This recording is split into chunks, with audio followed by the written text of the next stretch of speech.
5% for using those types of platforms.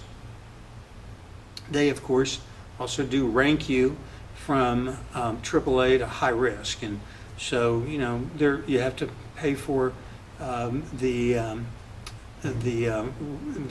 debt based upon your interest rates, based upon how risky you are. Now let's talk about equity fundraising sites. These are really, in my opinion, the most exciting and the most fun.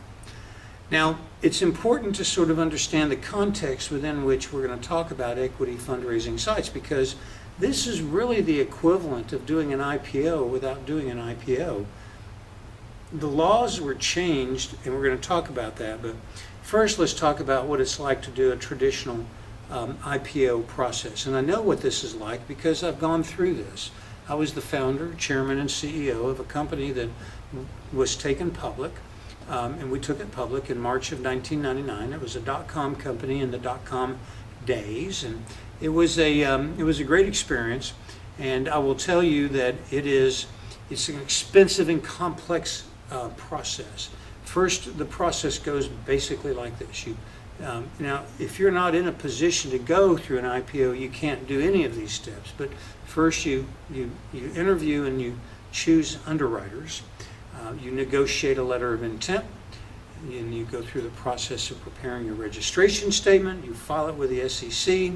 You wait until you've been approved to go effective. You have to meet a lot of state requirements, and then you go do your roadshow. And if you do all of those things successfully, when your stock starts trading, it is oversold or overpurchased and undersold. Basically, it means that there's a greater degree of demand for your stock than there is a supply, so your stock bumps up on the first day. This is an expensive process. I don't know if the next slide says it, but it is. This is an expensive and complex process. It takes 4 to 6 months for you to complete the process.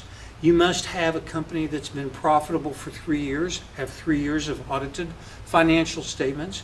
You typically have to have a senior management team that can be almost purely absorbed in the IPO process for 2 to 3 months, because it's an extremely time-consuming process for your senior management.